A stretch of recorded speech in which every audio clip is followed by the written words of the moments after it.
Hello and welcome to the second episode of our Melbourne Survivor 1 coverage. Last week we went into detail. Jules and I did a full deep dive of the season. We pulled together all the little tidbits and puzzle pieces of what we could find on the very short video that was on YouTube. I think we did a pretty good job of sussing out the history of the season. But today, thankfully, we are joined by the winner, Toby, the near perfect winner. And I'm very keen to get his insights on what actually happened on the day. I think he'll be able to provide a lot of great information for us as to what actually happened. Now, it was, I think, 5 years ago, and that is a long time, particularly when you don't have a lot of the detail of a substantive season to look over. But I'm sure he's going to provide a lot of great intel for us to really break down the season and his fantastic game. Just a little bit of housekeeping before I start the show. Next week, of course, we have the tea party with Annabelle of Melbourne Survivor and, of course, Traitors fame. She will be interviewing Kyle, Keegan, and Kath in what I'm sure will be a fun-filled episode, getting into the real hot goss and tea of Melbourne Survivor Season 1. Following that, the week after, I will be catching up with production as well as handing out the awards for this season. And on the awards, voting remains open. Go to the Survey Monkey, put the votes in for who you think was the best player of the season. And do not forget, in October, we'll be covering Backyard Season 1. So get binging and make sure you're all ready for our Backyard Season 1 coverage coming in October. Okay, so now on with today's show. As everyone knows, I'm not a winner. I'd love to be a winner. I have won orgs, but they don't really count unless you play orgs and then you think they count, but they don't really. So getting someone here to join me, know that feeling of what a winning game is like and the ins and outs, and to really get that in-depth analysis on that sort of game, I had to bring in someone. And who else could I bring in but two-time player and Canberra Survivor 2 winner, La Madrina herself, Ma. Welcome, Ma. Hi, everyone. Hello. Hey, CK. Hello. I'm just gonna adjust your little headline here. How have you been? Well, I just do this. I've been okay. Just working hard. Playing some tennis with a fellow winner, John from Survivor Season 3. So yeah, just some. The winners. We just hang out all the time. So you got a secret club? Yeah, secret club, and I'm sure we can talk all about the secret club today. You're gonna have to invite Toby to the club now. Yeah, he is the president of the club. He's the first Melbourne winner, so yeah.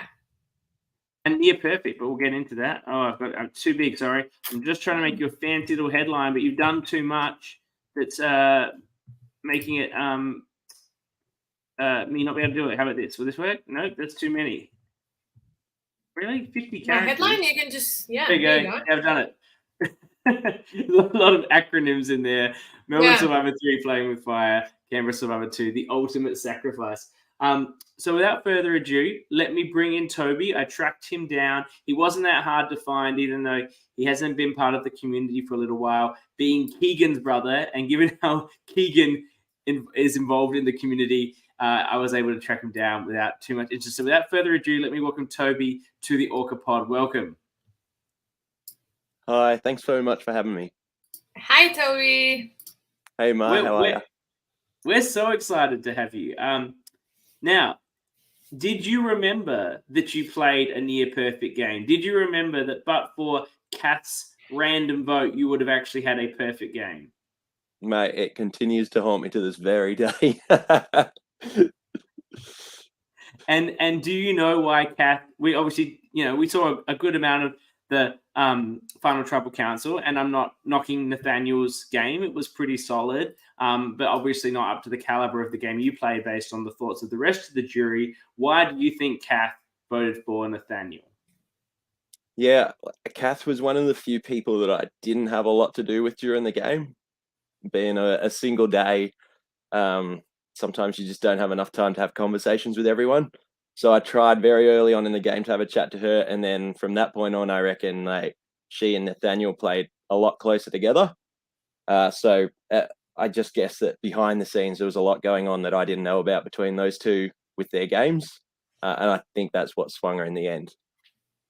Well, you were on her tribe at the very start. It's just obviously you feel that she chose the person who she was a bit closer to. And I think, look, it's a valid point. John, the winner. I always had a weird issue with myself. I didn't vote for the winner of Playing with Fire, and I went after the game and I was like, why didn't I vote for John? Like, John goes, you wouldn't have watched this, Toby, because I know you haven't kept up, but he goes to every single tribal council and votes the right way at every single one bar one.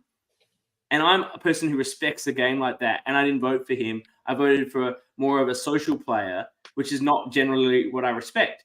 And I'm like, why did I vote for this? And I was speaking to John about it, who works in sort of the psychological space and understands how people think. And he says to me, you voted for her because she made your game relevant and I didn't. Yeah, I see that. I played with her, I didn't play with him. Yeah. And then you see like all their sneaky moves behind the scenes that maybe doesn't come out to everybody, but you know how they were playing, so it seems more relevant to you. Yeah.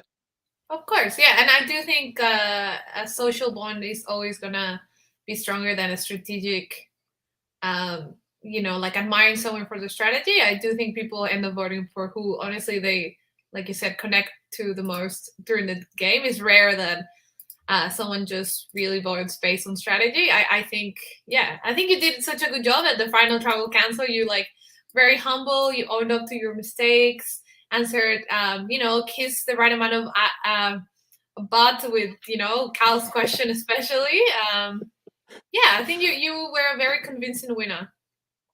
Thank you. Well, I want to expand on a bit of your final tribal council. You said that to the question of what was your best move, and your answers were, of course, Charlotte, which we do want to talk about, I think, in some detail in your relationship with Charlotte. But also you said Keegan's vote. Now, I speculated that was because he is your brother. You didn't seem to be working together too much from what we could see being on different starting tribes. But was it that you always thought you could possibly work with your brother, but voting him out was a big move for you in deciding your fate? It's a really interesting one with my brother because I didn't know he was playing the game until the morning of. So he knew a couple of weeks ago that I was, because I got invited to very early on. And so I was happily talking about it quite openly about my game and how I was, so excited for it. And he never told me that he got invited because they were short on males. Mm-hmm. So when he was playing, I was really terrified. You're terrified. Like, he knows half my game. I've been openly talking about it. Yeah, you've been giving. And now here he is, and he obviously hasn't told me that he's playing for a reason. So I was very nervous seeing that he was there. So there was always this level of, even though like we're siblings, we really can't trust each other to that point. Like we're super competitive.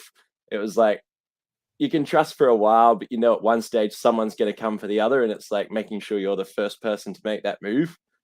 Yeah, so like when I took him out, it was kind of like I could have played with him because at that point I felt like he was coming to me because he was on the he didn't have the numbers, so he was sort of, look, I need help, that sort of thing. And we interested in playing together, and we played the last two votes as if we were working together. So it was that point where I could like keep going with him, or I could like make a move and just get rid of him and not have to stress about my game being blown up anymore. And I sort of took that path. Did he voted for you, but did he hold any grudges post game? Was he grumpy or was he fine? I think like when he got voted out, he knew it was coming. Look, I think he was probably a little salty the day after, but no, he was pretty happy that like one of us won. I think at the end when he like looks back at it now, I'm sure he'd like secretly like it to be him, but yeah, overall I think he's okay. So you come from a like obviously like a Survivor family at this point, an LRG. So Keegan and Emily have played different games, Keegan more than anyone that I know of. Yeah. If there was a Blooded versus Water season, who would you do it with, Keegan or Emily? Oh, that's a good challenge. They both have big reputations now in the space, I sort of feel. So, like, I feel if I did it with Keegan, he would actually make a bigger target. Maybe I could shield myself a little bit, being a winner. Like, I think that carries its own target on your back. So maybe I'd go in with him just because I think he might take some of the heat off me for a few rounds. Okay, great, good I answer. think that until this podcast series came up, you could have played a very strong under the radar game in a returnee season. Now, with me blathering on about the near perfect game for four weeks, I think that it's going to raise your profile slightly. But I do agree that a pairing with Keegan, everyone knows Keegan. He's played 3 times, and you know, this one we can't tell too closely, but on the other 2 seasons he played very different games in both of them. One was more villainous and one was more heroic. I think, and you can see that he's got multiple facets to a game he can bring out. So I think people would find him quite threatening if they would play with him. Yeah, and like even if I was doing a Blood versus Water, I still find him quite threatening myself. So that's why you took him out. Fair enough. I like that. Now I did, yeah. The Charlotte move. She was devastated. She didn't see it coming. She was certain the 2 of you were going to the end. It was obviously the best move for you strategically, but was it difficult for you emotionally? Did you know Charlotte before the game, or was it just a bond build over the day? Yes and no. Charlotte was one of the people that I hadn't met through like before the game. I think I knew 5 people on like different sort of levels, and I met someone once, and then it was obviously like my brother who I'd known all my life. So quite a few at range, but Charlotte was a completely new person. I'd never met her before the day, and we just sort of hit it off on the day. Like she was just out there and she was having fun, and I was like, yep, I reckon she's someone I can like. Between her and Kevin, they're out there personalities. They're safe to hide behind. Use them as shields. But in terms of like taking her out at the end, like, yeah, I know strategically it was the best move, but it was certainly hard. Like, you think you don't make that strong a bond in like 12 hours, but like when you put trust in people, like you really do. Like, it's crazy how much you rely on people and trust in them. So like, I did feel a bit like of a horrible sort of person. Like she didn't see it coming at all, and I was like telling her the entire way through that it was just her and me, and I was doing exactly the same with Nathaniel. So like, I was telling 2 different stories to 2 different people, and obviously someone was going to get cut at the end. So yeah, it was hard, but strategically I knew she was going to be a danger in that final trouble. Well, I want to speak to her about her some more and that alliance you built. Before I bring up Nathaniel, as you were asked about, you know, Kevin asked you at Final Tribal Council, why didn't you bring Nathaniel into your 4-person alliance with Charlotte, Kyle, yourself, and Kevin? And your response was that, you know, you wanted a guy on the side. You wanted a side piece that, you know, no one else had that could use your advantage. Ma sort of did a very similar thing in her game. She took out her side piece at Final Four. So she also took out her best alliance member, who was threatening to win the game at Final Four. So you have a lot in common there. Nice. Well, let's get your perspective from both of you, why that is so valuable to have that side piece that's not in your core alliance. I mean, in my case, I feel like if you're not talking to the person, then someone else is. So I feel like, yeah, keeping I mean, you probably know this, Toby, keeping as many options open is really important. I think that's a mistake that a lot of like first-time players, I think, make, is like they kind of like are very grateful to be in an alliance, and they, you know, are loyal almost to a fault. Like, yeah. And also just that point of like, Survivor changes so quickly on like a surprise twist or like double vote or something like that, and having that extra person who's got your back or you've got theirs to then regroup after something's fallen apart. If you're in alliance, you go from the majority to the minority really quickly. To have someone on the other side is like a lifesaver really in that sort of game. Yeah. So how confident were you that you would win coming into like the final tribal, were you pretty confident, or did you have doubts that maybe Nathaniel or someone else could take it?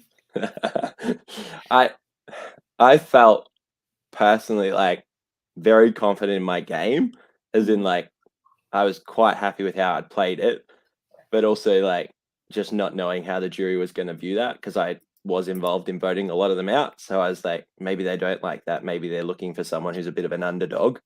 And I certainly didn't have an underdog sort of story. I was in the majority for a lot of the time. And they didn't see me as the person running the game. So they really did look at Kevin and Charlotte as the people in charge running it, because they were people putting names out there supposedly to vote people out. And I felt like maybe they won't see that I actually was putting those names out as well.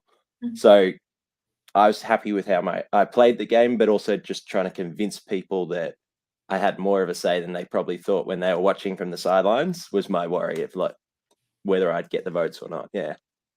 Well, had you gone to the end with Charlotte, do you think she wins? I would have loved to, like, alternate universe play that out, because I think that would be a cracking ending. I don't know how she would have pitched, what her story would have been to pitch. I think it would have been a very heroic, didn't know a lot about Survivor, came to have fun and play, and she was a big, big target. Like, everyone was gunning for her the entire time. And I'm just like, I think personally that I kept her in the game because I was making sure she didn't have enough votes go against her to take her out, because I wanted to keep her there as a shield. But whether other people would have seen that, I think she could well have won the game. Yeah. Yeah. She had a lot of friends on the jury. Great. So, No, you speak, Mark. Oh, well, my question was more about your relationship, not only with Charlotte, with other people in the game. Obviously, Keegan is your brother, but have you stayed in touch with anyone?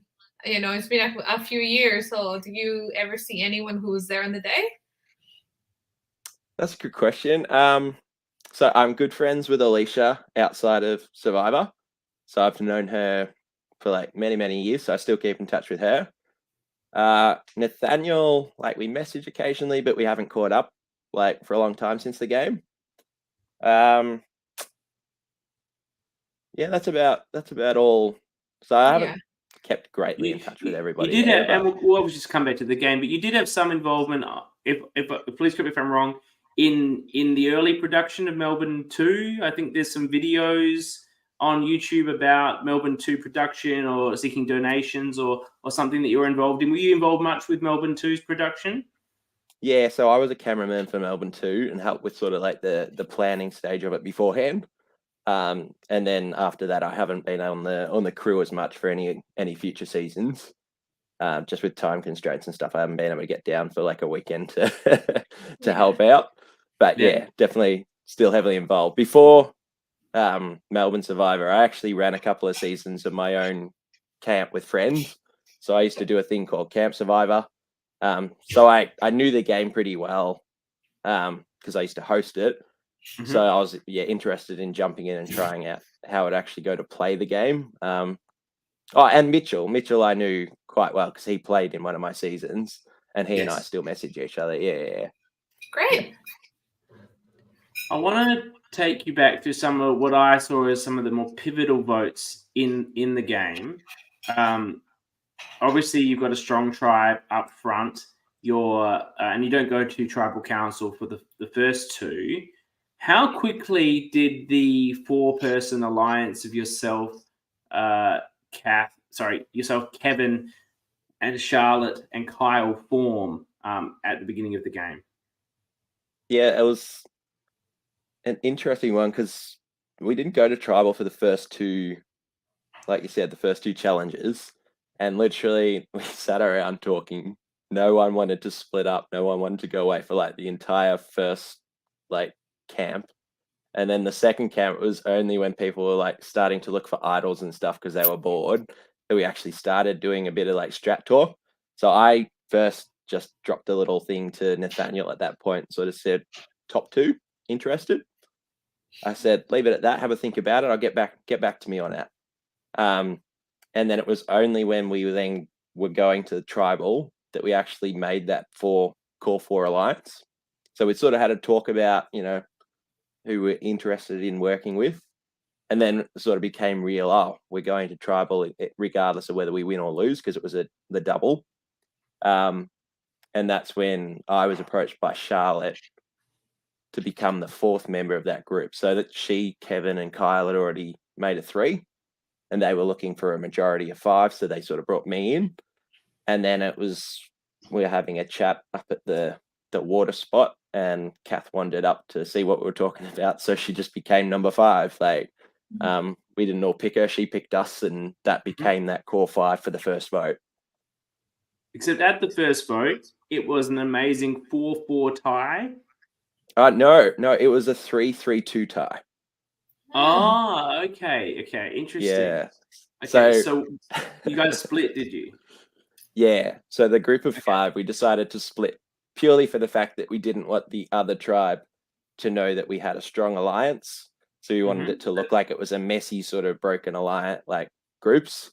So like 3 of us voted for Lauren, 2 of us put votes on Carolee, and then the minority other 3, which was Nathaniel, Carolee, and Lauren, all put votes on Kath. So then we tied it up 3-3, and we knew that we could then close it out.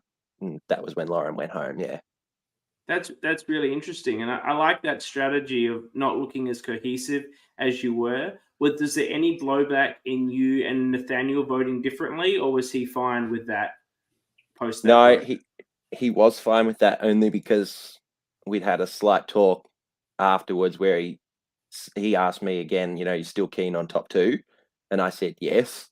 But we sort of explained, like, we're probably going to be on opposite alliances here, and it's like, I'll watch your back if you watch my back, sort of thing. So as long as I keep the votes off your name, you keep them off my name, you're going to lose members of your alliance or vice versa. And he was fine with that. So we agreed to that beforehand. So yeah, he knew he was going to be in a bit of a tricky spot to start until we got to merge. I love it. That's some very, very solid strategy at that early point to really just set yourself up in so many different ways with your core alliance, with Nathaniel, with no one knowing about you and Nathaniel, which it seemed like most people didn't know about that. You voted differently. You got Kath there as well as another option. Amazing. I have to say though, like, Kath, I could not read the entire game. Like, she was so hard to read. I reckon that's partly why we didn't work together, because I had no idea if she was like just completely like lying to my face or not. So I just had no clue. So I was like, yeah, okay. I don't know if I can trust her. Yeah. And then she got tribe swapped, of course. So we just didn't have time to work together.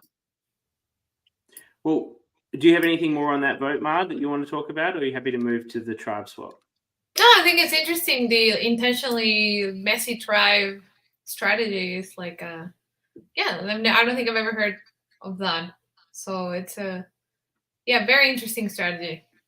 The more I deep dive into this season, like we did last week, the more I wish the whole thing existed, because there's some fantastic strategy and interesting votes happening all throughout the game. Yeah. I would love to have seen a full season. Obviously, it makes sense why there wasn't, because it had to be done in 2 weeks to like get out for a party. But yeah, there was heaps that was going on, and I was like, trying to do it all in 12 hours was crazy. Yeah. So we go to the swap, and Kyle floats that he had been encouraging your alliance, your tribe as well, to potentially throw a challenge if the numbers don't work out, which they don't. Kath and Kyle are a little bit in the minority at the new bundle, with Ian, Keegan, and Nicole as the other 3 there. We don't see what happens, but your tribe does lose. Was there a throw there?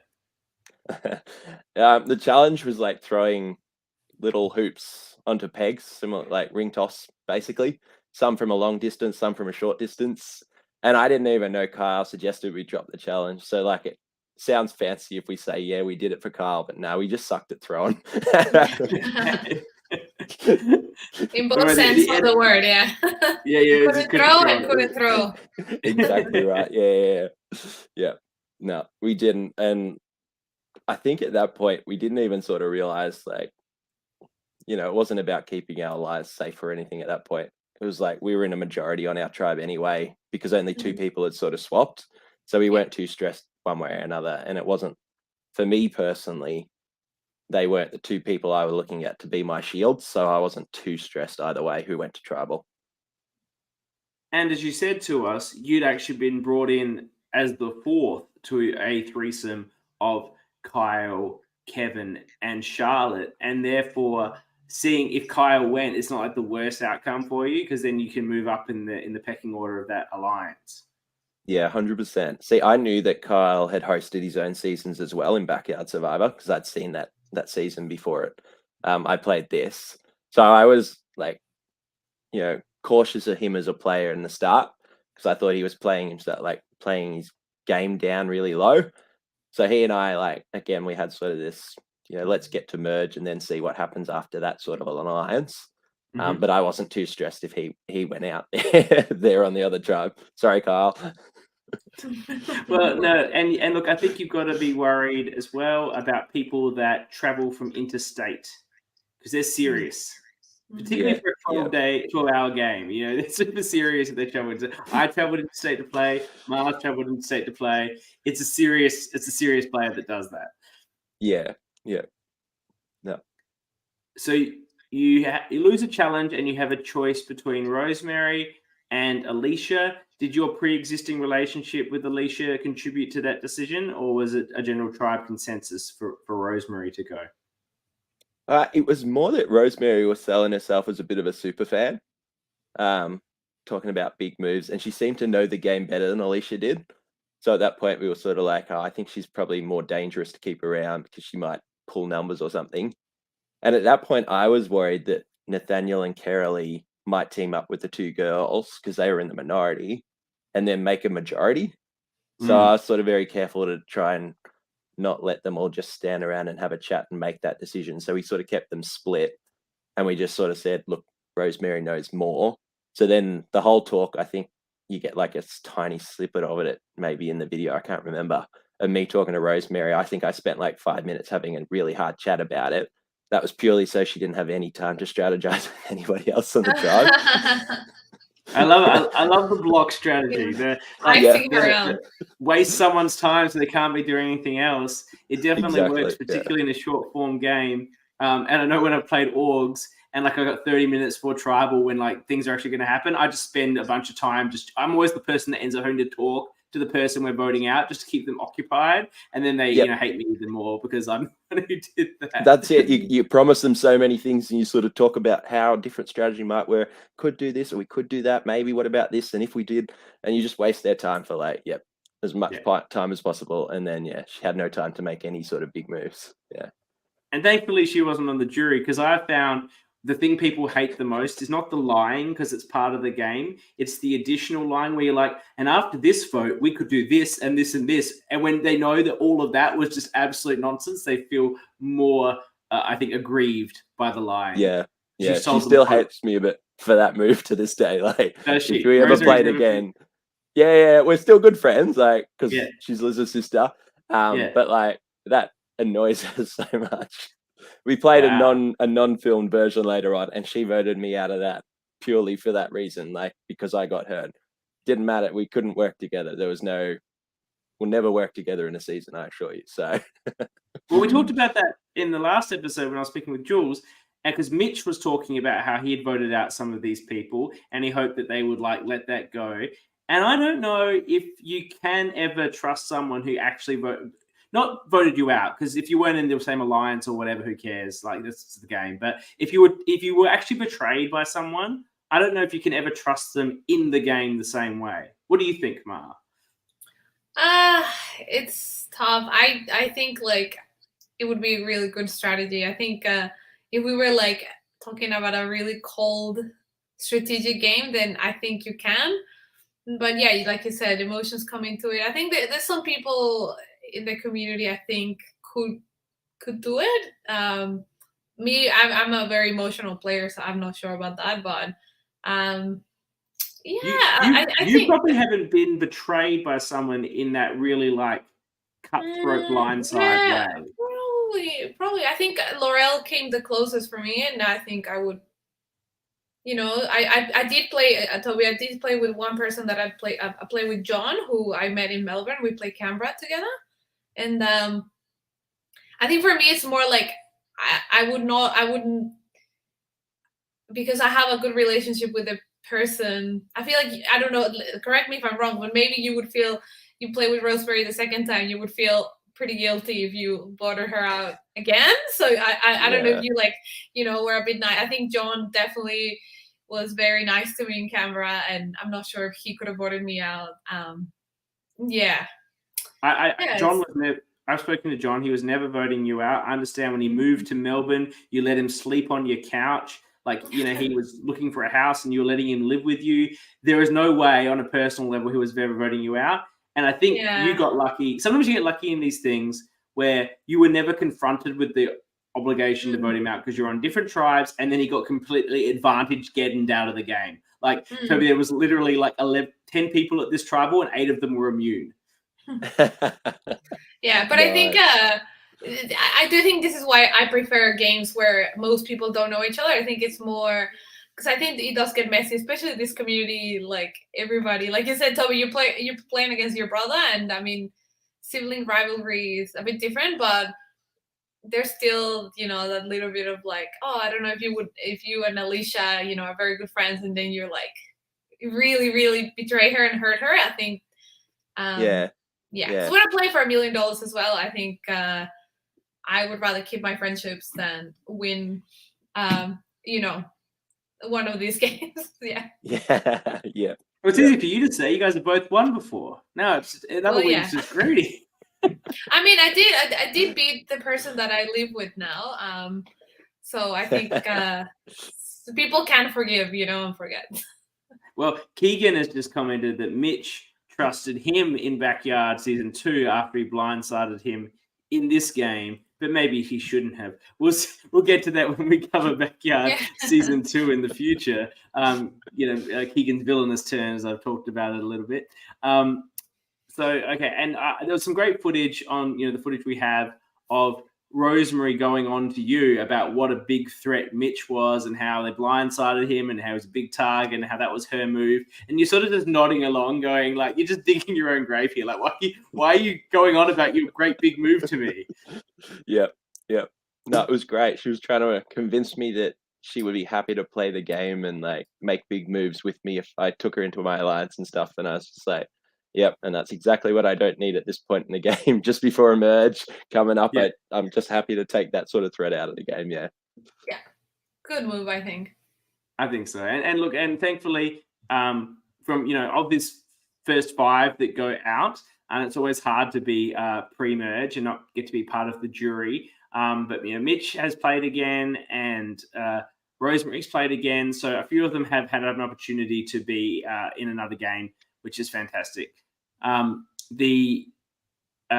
hit the merge, and you've got strong numbers here. It's an 11-person merge, and you guys have basically 7 from your OG tribe, and there's 4 from the other tribe, which is Ian, Keegan, Nicole, and Alicia. And of course, you know Alicia and have been working with her, speaking to her obviously on your merged tribe for a short period. Plus, you know Keegan. You're in a fantastic position here in terms of people you have relationships with by the pre-game or during the game. So just to step in there, Alicia was an interesting one because whilst we knew each other outside of the game, she also knows that I play, I guess, not Survivor games, but just any sort of strategy game very shadily and cagily. So she was actually a bit like sus of me from the very start. I found it really hard to work with her and get her trust. Like, I get it towards the end of the game, but I think it was like final 6 before I actually had her working on my side. She was on a completely different side before then. And I couldn't tell where she was voting the whole time. She was like really distrustful of me the whole. But yeah, I was in a good position though, like with strong numbers when we hit merge for sure. And not just numbers, Kevin wins the immunity necklace and just puts it on you. What was up with that? I have no idea. That man, like, he was nuts in the best possible way. He had no fear.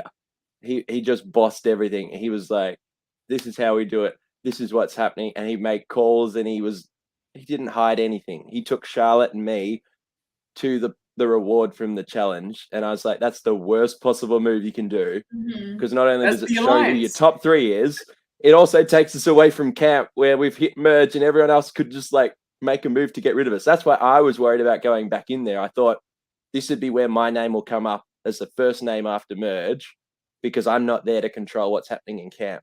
So that's why I said to him, I'm really nervous about going back there.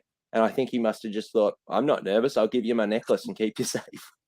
I think honestly, I can't fault him too much, because when you're playing a 12-hour game, honestly, there's barely enough time to think, let alone like switch the vote. So I think the people, and that's what I learned to play, like the people who play really fast and loose, people struggle to catch up to what you're doing. So I think, eventually Kevin did go out, but I think, it didn't affect you or Charlotte too much. And I think most people are too scared in this really quick game. So I think if you're like the one who's like being forceful and pushing and, being a bit of a lunatic, I think, it can work. I think in LRGs, I think that strategy, like playing like, say, like someone like Tony from Survivor, like it can work because people don't have enough time to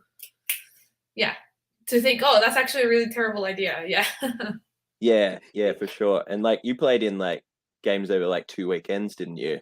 Which is a bit No. longer Yeah, even. ours were 3 days. I wish. No. Oh, 3 okay, yeah. Yeah, and even then I thought like people are still scared, and Yeah. the quicker you play, I think the less people are I willing to love make. Kevin's main character energy in that episode to win the reward, take the 2 people he shouldn't, give you immunity. You go into the vote saying you think there was a last minute scramble and you don't know how it was going to go, but nonetheless, Carolee was voted out. Who did the other group vote for? Did they all vote for Kevin? No, they voted all over the place. A couple voted for Kevin. Ian included. Ian said he was going to vote for you, but he was annoyed that Kevin had given you the necklace, so he just voted for Kevin. He couldn't vote for Toby anymore. I know that's almost saved the perfect game. I know it's not a perfect game because he was one vote short, but in terms of not getting any votes at all the entire game, Kevin giving you that necklace saved it. And if you had a vote there, I wouldn't even be calling it a near perfect game because, vote, so the near perfect game exists only because of Kevin's wonderful move here. Bold moves, yeah. And Kevin got 2 votes from Nicole and Ian. Kath voted for Keegan. He got a random vote. Interesting. Nathaniel, Alicia, and Carolee, who were that minority 3 alliance originally. Well, Kath joined into that minority alliance. I guess that's where she started working with Nathaniel. They all voted for Charlotte. And then you had the majority, us 4, which was myself, Kyle, Kevin, and Charlotte. And then Keegan joined as well to vote Carolee. Okay, so it was a 5-4-2? 5-3-2-1. Wow. Yeah, so 5 votes Carolee, 3 votes Charlotte, 2 votes Kevin, and 1 vote Keegan. Which is why I said it was a scramble, because I basically went in and promised Keegan that we'd take out one of our tribe members, which you not did. One of his, because we were obviously the majority. So I was like, nah, we'll get rid of one of ours. And then I started promising that Kyle was going to go very soon. So that was my big promise to make sure that I had some other people working with me, like Keegan, to then start helping, get through a couple of these initial after merge votes. I think this vote really shows this, like what I'm talking about, this really quick, this chaotic board. Where you have 11 players, but all you need is 5 to make it happen. Like everyone's so split, it's so chaotic. I remember like I was at a final 8, and we voted, successfully pulled off a vote with 3 of us, and it's because so many people splintered that sometimes you just need to be the most cohesive group. And I think you guys did that really well all the way to the end, until you then decide, like, I think that's the way I like to play, have a really you know, like cohesive group, but know who you can and can't beat, and then cut them at the end, like you did with Charlotte, and take the money, go home. Yeah. I really love this move here to bring in Keegan by committing to voting out someone from your tribe who was Kara Lee, who you stacked votes on back at the Cat vote, the Lauren vote.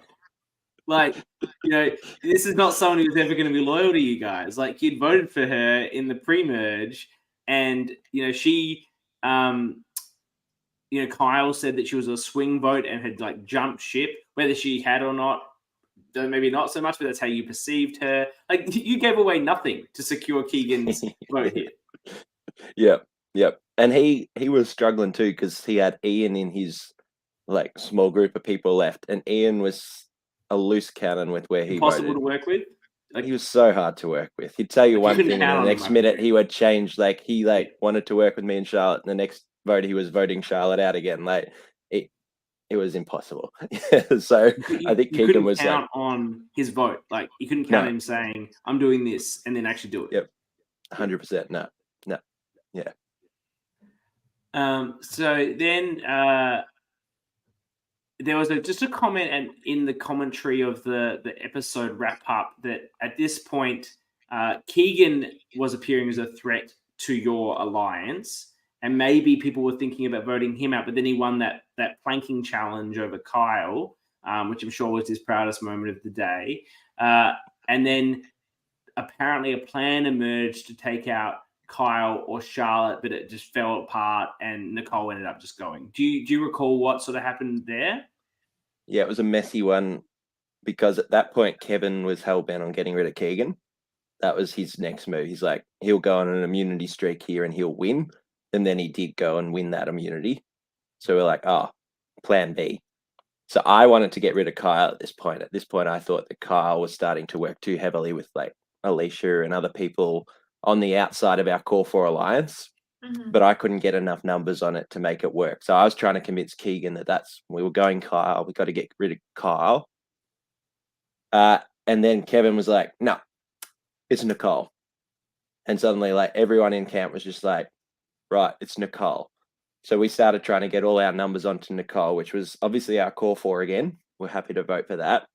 And then I had to pull, just looking at my voting chart here to make sure, because this was a Can I ask, what are you looking at? You played this 5 years ago. Have you done this from memory? Did you have notes? What have you got here? Someone, I think it was Rosemary, did eventually put up like a voting chart based on all the confessionals, because some of us were so confused after the game of like, how did that even work? Who voted for who? So somewhere there was a voting chart, and I found it the other day, which I haven't looked at for 5 years. Yeah, excellent. Yeah.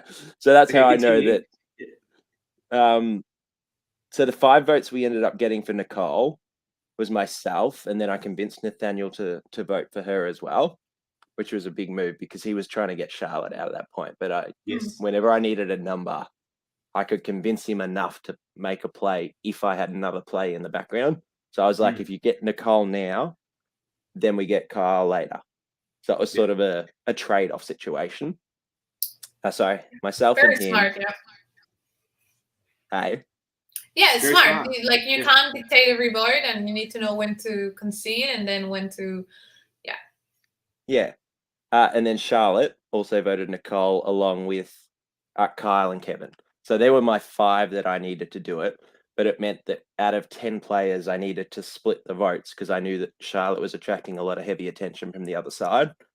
So that was where I made that promise to Keegan as well, I think it was, of the Kyle move coming next. I was like, if you work with me on this one, same promise I made to Nathaniel, we'll get rid of Kyle next. Like, we'll start chopping out of my alliance and we'll just take them down one by one. So he said, well, I can't vote for Nicole. This was Keegan, because she and I were in an alliance back before we merged. He's like, we're not working together now, but I just can't put a vote on her name. So I'll just chuck a vote on Kyle now, just a random vote, which ended up being crucial because somehow the other 4 players all got together and managed to put the same votes on Charlotte. So if Keegan had voted Charlotte, we would have ended up on a tied vote of 5-all. Instead, it meant that Nicole went home because she was 5-4 to 1. So Keegan's random vote paid off to make sure that Nicole went home that that time, which was really weird because we weren't expecting everybody else to actually align. Like they hadn't been aligning the whole game. And then all of a sudden it was like Charlotte just was this big target all of a sudden, and everyone was starting to be scared of her. And we were like, oh, okay. Now this means that she's going to continue to be targeted from this point on. And that includes, they got Ian on board and from the follow through as well. Yep. We just had a comment from Nick Rance of Survivor Season 2 fame, who has said, Toby, my man, winner of Season 1 and winner of Best Song I Heard in COVID times. Are you a songwriter, Toby?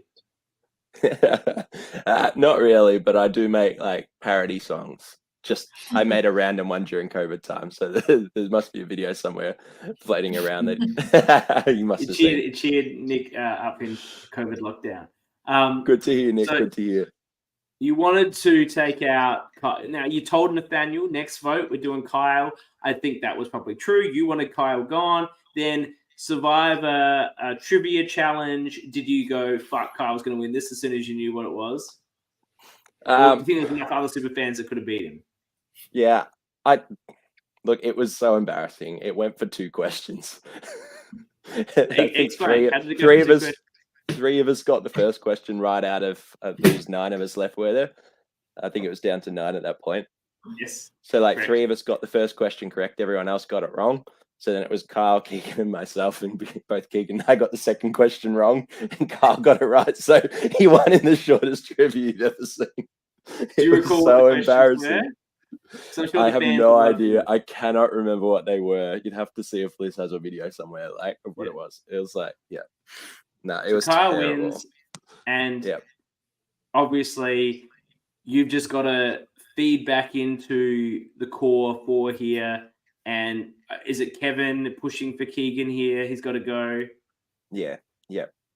And at that stage, pretty much anybody else, I think, after the planking challenge, even some of like, I think Ian and some of his group were also like, yeah, Keegan's too strong at this point. Like, he's gonna Keegan needs to find a way to like break his leg or something next time he plays, because I feel like this is like a recurring theme with Keegan and the challenges. Yeah. He can't not go hard. What season number was Micronesia? It's 16. Did you not know that? To be fair, I've only seen Australian Survivor at this point when this happened. So I only found out about the show like less than 12 months ago. That's tough. You can fact check me on that if you want. It's 16. So yeah, it's and look, you're right, Mara, and that's why I personally, of all Keegan's games, love Yards Apart, because he plays more villainous, and what keeps him around longer is people offset he's good at challenges with but is anyone going to vote for him? Like, maybe, I don't know, he's being a bit of a jerk. Like, there's that sort of like element of like, if you're just a heroic guy who's like really good at challenges, then everyone's going to vote you out. Like, you got to have something bringing down your game. And as you say, maybe he should have like a Tyson Apostle break his leg or hurt his elbow and be in a sling or something. Yeah, he needs to rock up in a wheelchair or something. Yeah. Yeah. That's a good stretch.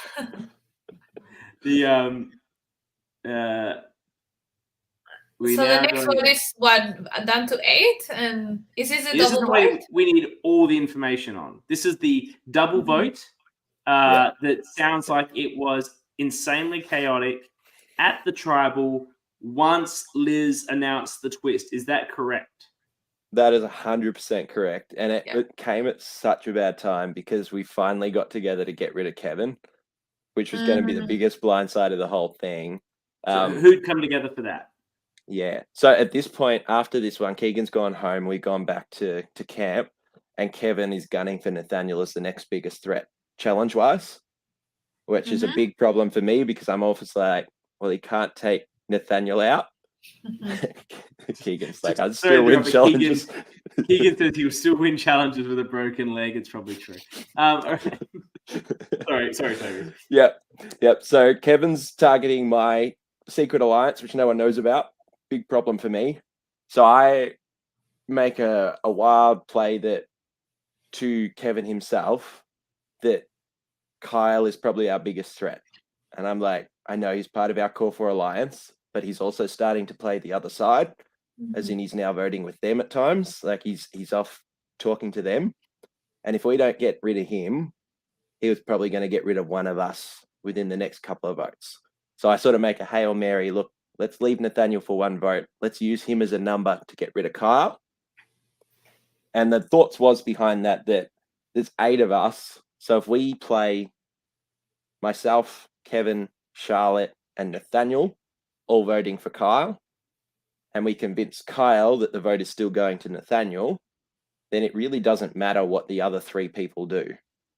So as long as they don't all vote Nathaniel, we have Kyle going home.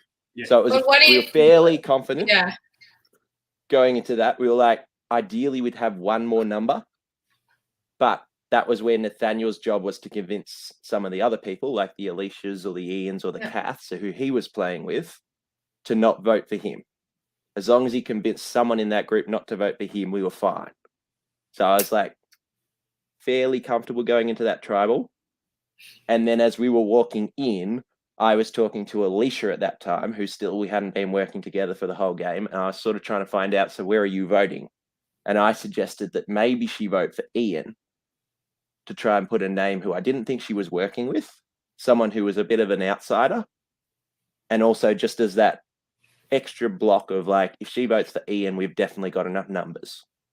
So like, you can't have a 4-4 tie. Mm-hmm. Problem was that we got into tribal, and that's where Liz announces the big old, it's a double elimination. The 2 highest votes go home. And it was bedlam. Everyone was not like, it was hushed whispers behind hands to every single person trying to talk to people across the group to sort of say, who are you voting for? Who are you? Because it wasn't a double. You didn't get to vote twice. Yeah. It was just the votes get counted and the 2 highest go home. So all of a sudden our plan to get rid of Kyle is like, that's great, but someone else of our group is definitely going home there. Mm-hmm. And Charlotte's immune. So Charlotte had the necklace, so that was lucky for her. She was gone if she 100%. She was going to get every vote if she didn't win that necklace. Yeah. Which was my dilemma though, because I was like, well, I'm the most obvious option. It's either Kevin or me. And I felt like I was running the show. So I was like, I know he's bossing it and looking like he's not scared. But in my mind, I was like, oh no, I've just pulled off his big move to try and get rid of Kyle. And if that comes out as we're all trying to like juggle our votes, I'm in big trouble. Yes. What I didn't know is that Nathaniel had already sort of pulled together Alicia, Kath, and Ian, and he had them targeting Kevin. So I was unaware of that because he and I hadn't talked. And but this is where your like side alliance with Nathaniel like really comes like to show like the benefits of that, because it's 100%. Like you obviously are orchestrating a plan over here, but he has your back with what the minority is doing, and so I think just like we're both working on plans to save each other, and I didn't even realize he had that plan in play. Like that's how, you know, and that's fascinating. It really explains a lot of these votes, because Nathaniel said he voted for Kyle. He's obviously worried about getting votes. He said he's dead if it doesn't work out. And Charlotte voted for Kyle, which was the plan. She stuck to the plan. Whereas Kyle voted for Kevin. I guess he panicked. Kath voted for Kevin, which is presumably from what Nathaniel had arranged. But why did Kyle vote for Kevin from your understanding? So my understanding this, and this is all from sort of a little bit of guesswork and a little bit of, you know, I sort of talked to people but not got the full story. Yeah. Kyle and Alicia were working together more closely than most of us knew. So when Nathaniel convinced Alicia to vote for Kevin, that meant that Alicia convinced Kyle to vote for Kevin as well, because he thought that votes might be coming for him for some reason. So he started to get worried, a bit paranoid. And so he changed his vote off Nathaniel, which ended up not sending Nathaniel home, because Kevin changed his vote off Kyle and voted for Nathaniel again because he panicked. And I was like, the one thing I couldn't have happen was any of my other 3 changed their votes. I was like, just stick with the same votes. because I chose to vote for Ian, knowing Yes. that I'd thrown Ian's name out to Alicia just before we got to tribal. So in my head, I was like, if Alicia votes Ian and I vote Ian, we have a 3 on Kyle from Nathaniel, Kevin, and Kyle. And Charlotte, sorry, Nathaniel, Kevin, and Charlotte. They do a 3. Then Alicia and I'd put individuals on Ian, so he has 2. And then I was like, that leaves 3 people. So as long as they don't all vote for the same person, which presumably I thought Kyle was going to vote Nathaniel, that meant that only Ian and Kath's vote would either tie if they went for myself or Kevin. So I was aiming to get a 3-2-2-1. Only with how everyone changed their votes as well. It's such a hard thing to do because it just, when the numbers are that tight, it just takes one person to switch. So everybody goes into into safety mode to try and save themselves, which is exactly what I was doing too. I was like, if I get 2 votes, I need to find 2 other votes to put on someone else. Yeah.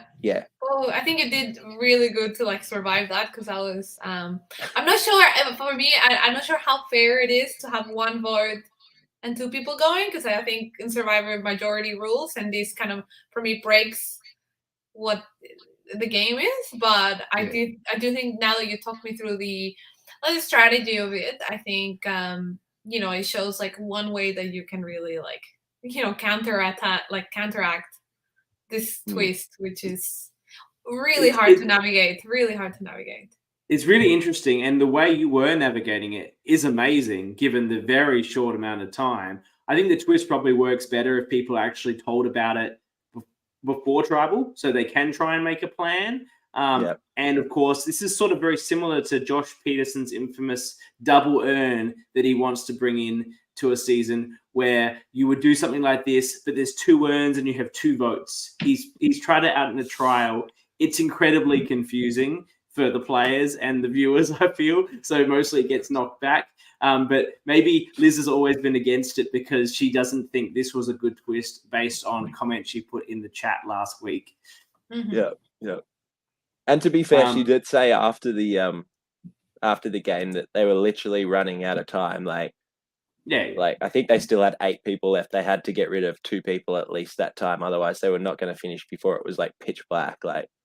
We finished in dark anyway. I get it. I get why they did it. And they did it on a whim. She said, I think someone like Mitch or someone suggested it. I think she said in the chat, and they just went with it because they just needed to do something. I get it, and it's really interesting. I love how you thought through it and worked it through. I love the Ian vote. That was really, because you didn't understand that from last week, so that's really, really interesting. And it worked out perfect for you. It couldn't have come out more perfect with Kevin and Kyle gone. It was amazing because it looked like my alliance just got shattered into smithereens. It looked like I was in a terrible, the core 4 has been destroyed. And I was like, and no one realizes that I was trying to destroy the core 4 originally. I was so happy, but also could not believe how that worked out. Because you still got Nathaniel, you still got Charlotte as a huge target in front of you. You didn't just lose all your shields. You still got 1 big shield, and you're going to the final 5. So you're going to final 6. Final 6, yeah. And you've got your Nathaniel thing, you got Charlotte, you got half the votes at least going to a final 6. And someone can be swayed around. You Alicia, obviously, you start building on at this point, and you make sure to secure her. So you got 4. An amazing outcome for you. Really, it just couldn't have gone better. Exactly. Yeah. And Charlotte being immune was brilliant, because I think that if it's Charlotte and one of the others that go, if it's you're still there with Kyle or Kevin after the fact, I don't think that's working out as well for you. Yeah, because Kevin was more calling the shots. If he saw something that he wanted, he would say it, and then we all jumped to attention and we did whatever he called. Whereas with Charlotte, she and I would discuss what was the best sort of move, and we'd come to one that we mutually agreed on. So I certainly had more sway in discussion wise with Charlotte than I did with Kevin. So it worked out perfectly that he went rather than Charlotte at that tribal, for sure. Does Kevin remind you of a certain player from playing with Firemar, except that no one actually listened to him when he told them what to do?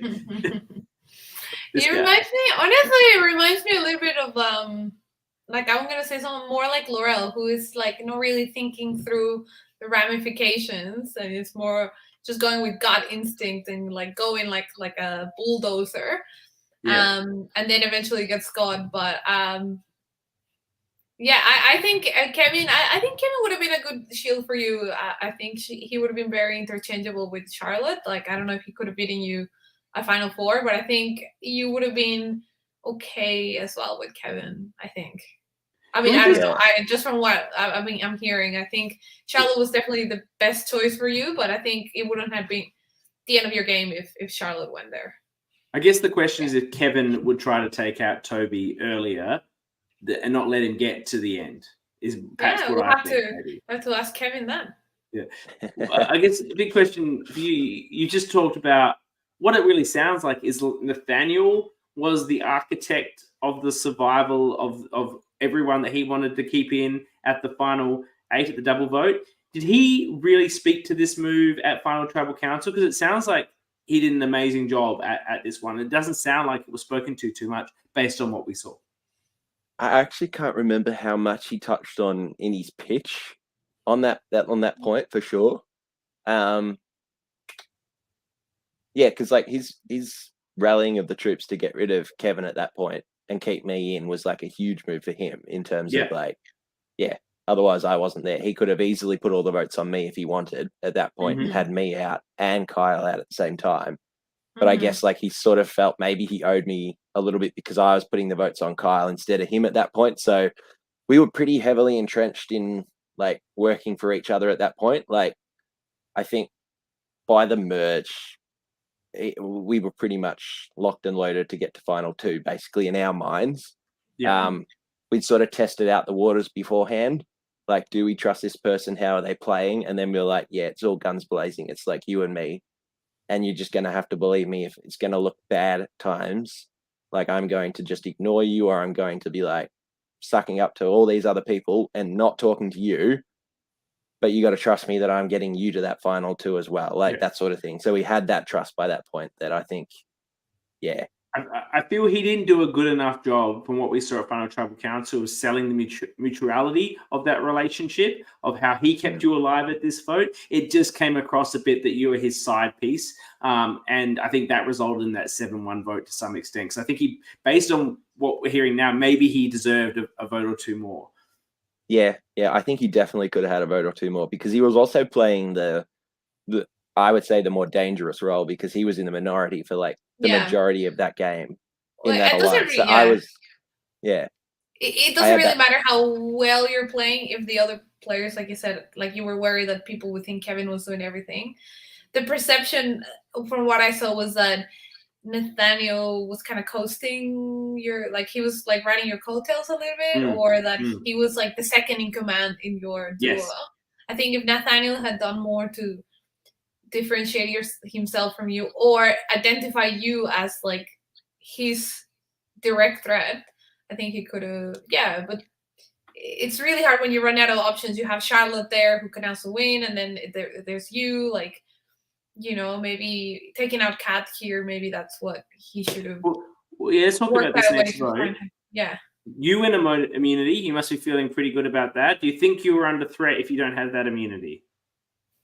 I did in my head, but only because I probably hadn't worked through exactly what happened in that final, like that last tribal. So it was sort of like we're in a new stage. I've lost 2 people that I knew were solid votes with me.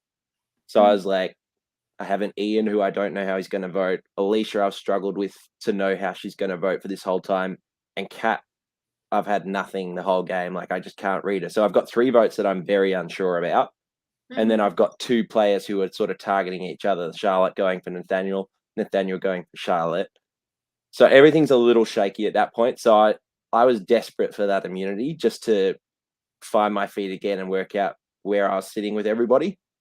And it was a terrible challenge. It was the middle of winter and they had us running down to a lake to fill up water pots, like, you know, those flower pots with holes in the bottom with water and try and fill a bucket. And it was so cold. It was so cold. God. There's no footage of that one. There's a great win. And then Ian gets up at Tribal Council and plays his immunity idol for Charlotte for some reason. Yeah. None of us had a clue that he had that idol. None of us. But at that point, because it was final 6, and like I said, I was going to everyone at that point and sort of saying, what's your plan to get to final 3? Where do you see yourself? Because I'm looking for options at this point.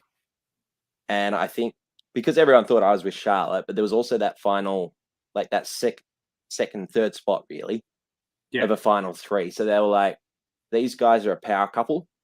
Now they're leading the game because I'm not hiding behind Kevin and Kyle anymore.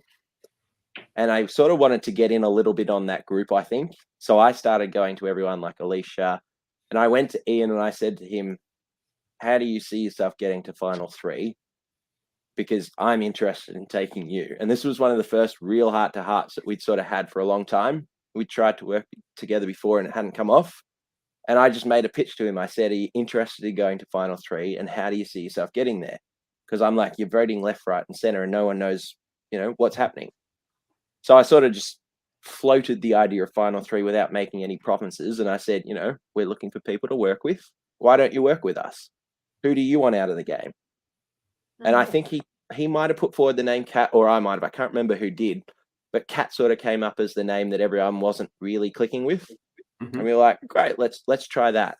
And I think he must have just decided, I'll see if I can get some, I don't know, like encourage them to bring me along, or he could have used that at final 5, right, and saved himself. He could have, but he didn't know that he was being targeted at that point. So I think I cozied up to him and suggested he wasn't. Yeah, he's the sort of person that if he thinks about it and what you just told him, it makes sense to bring him to the end. Like, he's probably not winning. Yeah, and like to me, I was also like, who else does he want to sit there with? Like, out of everyone else, who is he working with enough to get to the end? And I was like, him, me, and Charlotte could make a 3 so that he's got numbers to help vote for things like that. Whereas he was always voting alone. Yeah. And yeah, I think he just tried to win a bit of favor by, playing his idol for Charlotte, which was very random. I think that was she in any danger at all? Presumably not. No. Well, I don't think so. I think Kevin. No, Nathaniel. I keep getting the names mixed up. Nathaniel was trying to convince people to vote Charlotte out at that point, and I kept telling him, not yet. We need to get rid of some of the loose cannons first. Like, let's keep Charlotte as that shield, because that distracts people from us, and then we get rid of the loose cannons first. Yeah. But I think I always say that my worst mistake was not the split vote, like the double a limb, which is what I pitched in the final tribal. My actual worst vote was just not putting a random vote on this one in case someone had an idol. But everyone was so convinced that idols were not in play in this game, because we'd searched for hours for them, that we were like, let's just put all the votes on Kath. So I wasn't in danger, but it meant that Charlotte was in danger. And I only saw that after he played the idol. So I was like, technically that was a really bad move on my behalf to not put at least one vote somewhere else, just in case someone voted in a funny way. Because he could have played the idol on Kath and made a huge move. Yeah. Yep. And then, Charlotte leaves the game with one vote, and Kath's still in the game.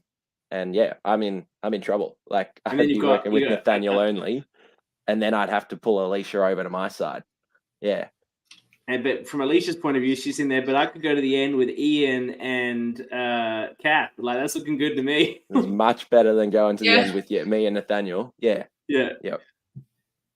So yeah, I think that's a great call about what was actually a worse move. I think it's great that you also didn't use that at the Final Tribal Council, because it is actually a bit of a mistake, and you'd rather not highlight something. Just brush over. Could have gone wrong. Yep. Like, keep moving. Really only for the sake of Ian's probably lack of understanding of the game. Did that work out for you? Someone a bit more savvy might have played it that way. So then, Ian goes out 4-1. Everyone seems pretty comfortable with that. You win the final immunity. How important do you think that was, or did it not really matter? I don't think it mattered at that point. I was pretty comfortable that I could get to that top 3 regardless. So Charlotte was never going to cut me as far as I was concerned. Yeah. Like, we were tight too.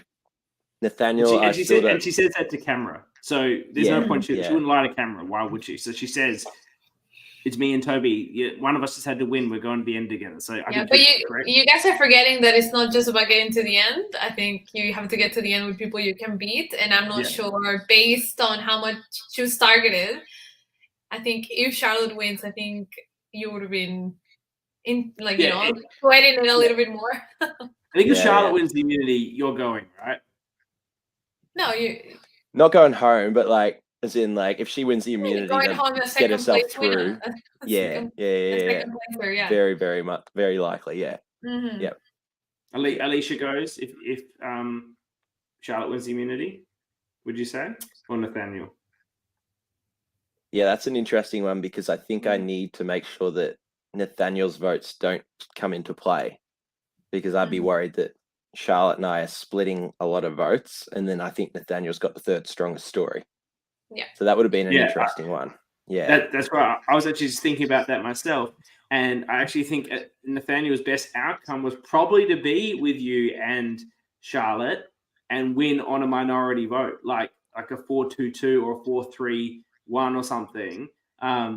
Because you guys are such big players here and here, and people will go for this, they go for that, whatever. Here's some votes, and he just needs 2 or 3 people to go, you know what, Nathaniel did all right.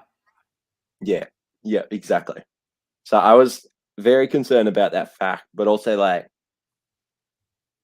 I was planning on pitching a big enough story at the end to like convince people. So I was sort of like, I don't mind who I sit against. Yeah. But I know that if I'm sitting against Charlotte, I have to pitch like an amazing pitch to make it through. Yeah. 100%. Yeah, it sounds like Charlotte wasn't such a big fan that maybe she wouldn't have.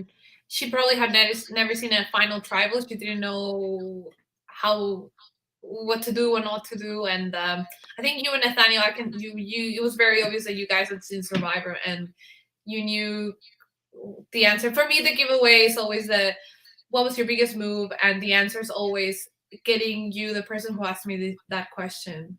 Because the person who asked what was your biggest move, they're wanting you to say that they were your best move.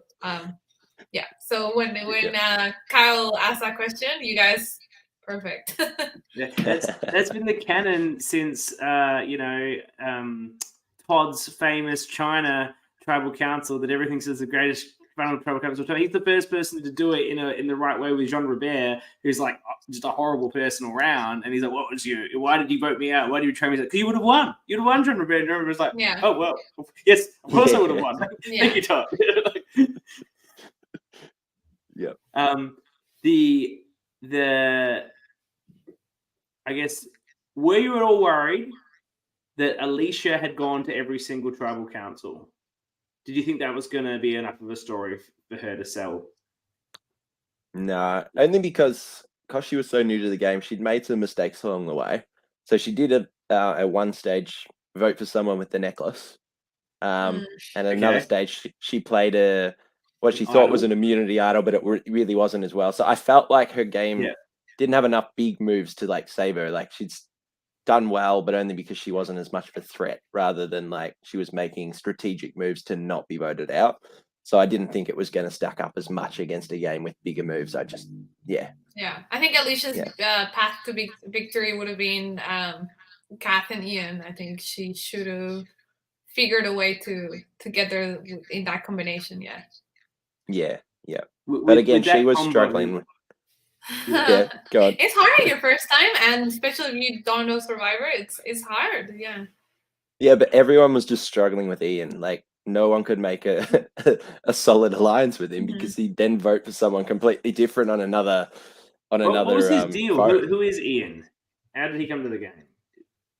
Ian's related to Charlotte, but I can't remember what the relationship is. Whether it's like, But he's not Ian Riley, like Liz's father, presumably, or not? No. Well, I don't think so. Ian. Yeah, that's a different Ian. Yeah. So look, I must say, we did a deep dive last week. We went through the material we had. We did our best to piece this together, and we had a lot of questions. And notwithstanding the time that's passed, you've done an incredible job of answering them. And we thought you'd played an impressive game just based on the material we had. But frankly, this was an incredible performance from you, Toby, from start to finish. Your strategy, your thinking, your side alliances, the moves you were planning ahead, the way you convinced people to make moves with you. You know, you weren't ordering people around. You had the social capital and the right way with people to get them to go along with it, to have the trust with Nathaniel, for him to have the trust in you, to not really work together. I'm blown away. This is an incredibly well-played game. So I'm so glad we've covered this and you're getting the kudos you deserve. Yeah, it's been good to have a recap because it's been a while since it all happened. Have a little, relive it all. Have a little watch again, catch up with it. It sounds like, I know you'd sell it as a big sort of special game, but like when you're actually playing it, it doesn't seem like that. Like the amount of times I was just in panic in my head, like I don't know if everyone's voting where I want it. It looks great when it all comes out in the end and everyone votes how you wanted them to, but to get people to vote like that, like it just takes a lot of luck, I think, as well. Like you think you control as much as you can, but there's a whole element of luck and like, Yeah, you're being very humble. It plays out. Don't take it from me. Let's get the other winner we've got here, because I believe, I might be wrong, you didn't get a vote the entire game either. Is that right? No. Yes. That's right. So, that's saying good.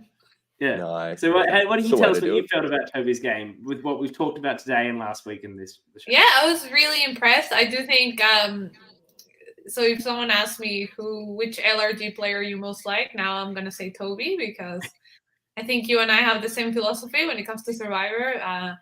You have to be the middle.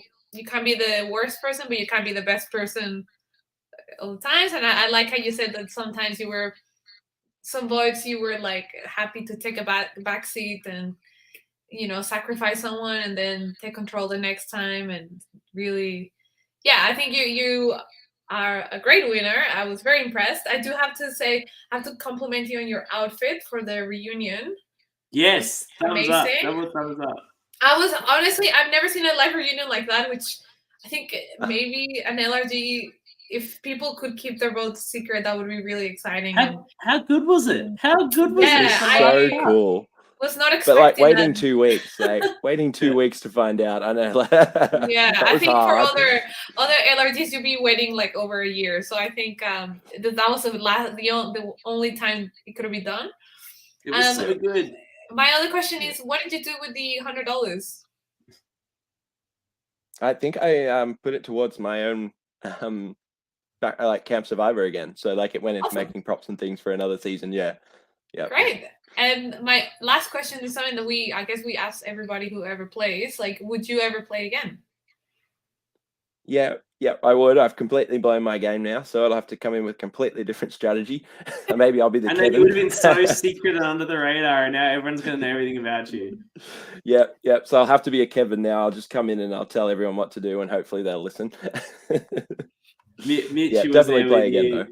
Keegan says he spent the money. I guess, was he making the props, or did he just take he was. Yeah. And Mitch says everyone was very impressed with you from the sidelines. So the players there with the game were impressed. Yeah. I just want to say thank you again for coming on this. I know it was probably a little bit random because I'm like, hey, I'm this person. You don't know what I do on this podcast and you've never heard of me. But would you want to come on and talk about your game for an hour and a half or so? And so thank you so much for coming and doing it. It was really great to get your insights. Yeah, you're most welcome. It was a lot of fun to come along and have a chat. And thank you, Ma, for joining me. It's always great to have La Madrina attending with us to give us her insights. She played a dominant game. Toby played a dominant game. It's good for them to compare notes and just give each other like mutual, exchange of pleasantries and positivity. Yeah. Toby, you better binge my season so you can come on the podcast and ask me about it. That sounds like a plan. I might actually do that because my thinking is I think I want to have like the 11 different winners on this podcast, like do the 11 different winners in a way, Yeah. So I think I will get Toby for Canberra. And you start watching. Lovely. I've got some binging to do. You got all the binging to do as we go through this show. And that's right. Well, next week, we continue the Melbourne Survivor 1 festivities. It will be the tea party with Annabelle. Everyone knows Annabelle, star of Playing with Fire, season 3, even though she's pre-merge. and she was on the Traders. But I think playing with Fire 3 is the real superstar in her career. Annabelle of Traders fame, ride or die alliance with Luke Toki. Not many people can say that. Will be doing all the hot tea with Kyle, Keegan, and Kath, the 3Ks. I tried to get Charlotte. I thought her insights would be really great. She wasn't too keen to come on. But I think the three of them are going to be giving a lot of great insight. What about Kevin? He's okay. Yeah, I didn't realize how interesting Kevin was when I was putting this together, to be perfectly honest. But I do really like the value. The thing I like about Kath, Keegan, and Kyle is they've all continued to be involved in the community in quite a substantive way by crewing and appearing on other seasons. Obviously, Kyle runs Backyard with Brian, which is very successful. So I think it's good to have the three of them. I think it's going to be a lot of fun. And then final episode, we will have the awards. Vote if you haven't voted. Get in there. Put your votes in. Did you vote, Toby? No, I haven't voted. I can't vote for Get in myself. there, vote. You can vote for yourself to be the MVP of the season if you like. Okay, I'll go vote now. And then we'll be revealing all the results of the award, including the all-important ORCA award. The Bromelo medal will be handed out to the most ORCA of the season. I know where my vote went, but we'll see where it goes when it comes out. And we'll be in that same episode having a chat with Liz and where this whole season came from and her ideas and the backgrounds, and Connick, who is the genius behind the editing. I think did a great job. Ma, what do you think as a professional editor of Connick's work? Very good. Obviously, used the songs from the show, made it look a lot. It's like the season really sounded like Survivor. If that's any, yeah. So I think very, very well done. And and it's 32 minutes, but you could actually follow it pretty well. I said last week, it's the best finale I've ever seen for an LRG. If you just think about it like a finale, the recap was great, and I loved the live cut. So it will have Connick as well to talk about his editing prowess. So really exciting. And as I said, if you're prepping for October, we'll be looking at Backyard Survivor Season 1. Get binging so we can all count down all the fun of that fantastic season. So thank you again, Toby. Really appreciate you coming on. Thank you, Ma. Thank you, everyone that's watched and commented. And thank you to everyone who listens to this podcast after the fact. We know everyone can't watch it live. So thank you, everyone. And we'll see you next week. Okay, bye.